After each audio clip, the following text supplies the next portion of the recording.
හිතන්න 1966 අවුරුද්ද ජපානයේ යටබේ අධිවේගී පරීක්ෂණ ධාවන පතය. දවස් 3ක් තිස්සේ නොනවත්වා වහින මහ වැස්ස.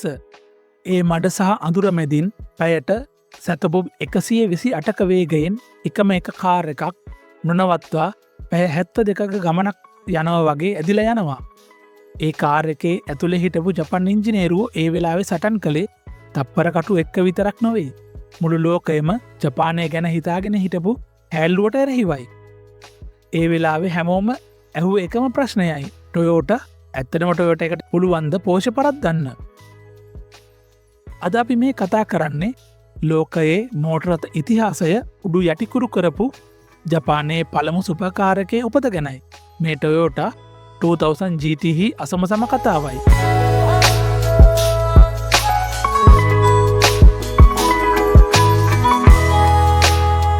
අද වෙද්දි ජපන් වාහන කියන්නේ ලෝකයේ අංක 1. හැමෝම දන්නවා ඒ විශ්වාසවන්තභාවය ගැන. හැබැයි මේ තැනට එන්න ජපානයට සෑහෙන කට්ටක් කන්න වුණා.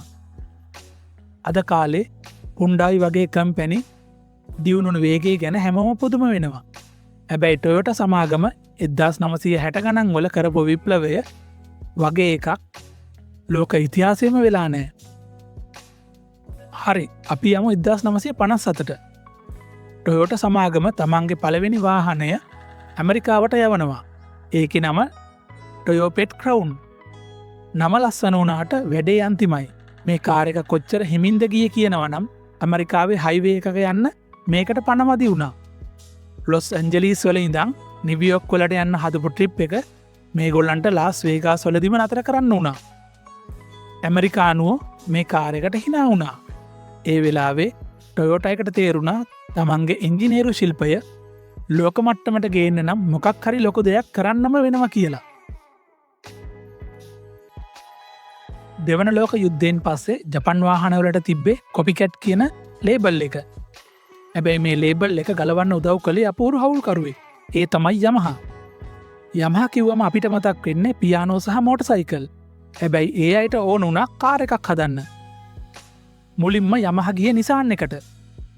යමහා හදපු A550X ඩිසයින් එක නිසාන් එකෙන් හරි නෑ කියලා රිජෙක්ට් කරා. ඒක නිසාන් එක කරපු ලොකුම වැරදීමක්. නිසාන් එක එපා කියපු ඒ ප්‍රොජෙක්ට් එක ඊළඟට යමහා අරන් ගියේ ටොයෝටා එක ළඟට. ටොයෝටා එක ඒ වෙලාවේ හිටියේ ලෝකෙටම Taman කවුද කියලා පෙන්වන්න බලාගෙන. ඉතින් මේ යෝධයෝ දෙන්න අත්අල්ල ගත්තා. මේ සුපිරි කාර් එක හදන්න කලින් ටොයෝටා එක ලෝකෙ තිබ්බ හොඳම ස්පෝර්ට් කාර් ටික රහසින් මිලදී ගත්තා. Porsche 911, Jaguar E-Type, Lotus Elan වගේ කාර් ඒ අතර තිබුණා.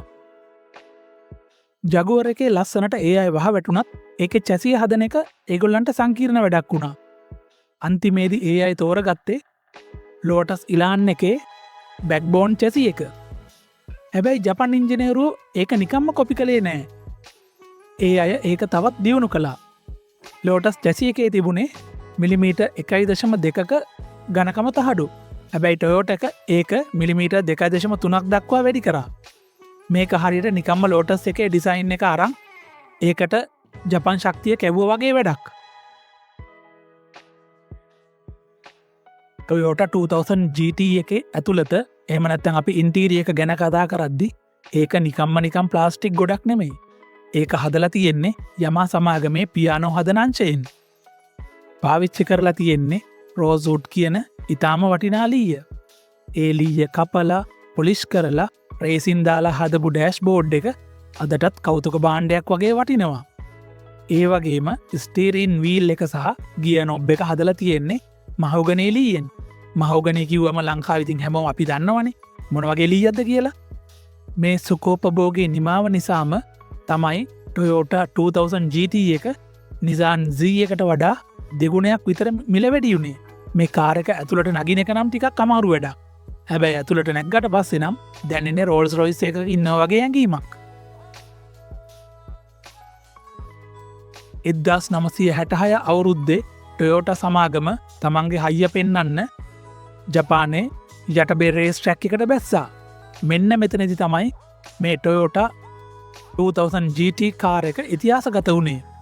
විශේෂයෙන් සකස් කළ Toyota 2000 GT රථය පැය 72ක් පුරාම සාමාන්‍ය වේගය පැයට කිලෝමීටර් 206ක් ලෙස පවත්වා ගනිමින් ධාවනය කරා. එහිදී FIA ලෝක වාර්තා 3ක් සහ ජාත්‍යන්තර වාර්තා 13ක් බිඳ දෙමීමට Toyota 2000 GT රථයට පුළුවන් වුණා. මේ කාර් එක පැයට කිලෝමීටර් 220ක උපරිම වේගයක් වාර්තා කර අතර ඒ වාර්තාව බිඳ හෙලන්න 1980 දශකය වෙනකම්ම කිසිම කාර් එකකට බැරි වුණා. මේ දක්ෂකම දැකපු පෝෂේ සමාගම ඇත්තටම බය වුණා. ඒ අය තමන්ගේ 911 R කාර් මොඩල් එක අරගෙන ආයෙත් රෙකෝඩ් තියන්න ට්‍රැක් එකට ආවා. ඒ ආවේ Toyota එක කරපු මේ බලපෑම හින්දා තමයි. Toyota 2000 GT එක 1966 දී වේග වාර්තා තිබ්බ වගේම අද වෙද්දි වෙන්දේසි ලෝකෙත් ලෝක වාර්තා තියමින් ඉන්නවා.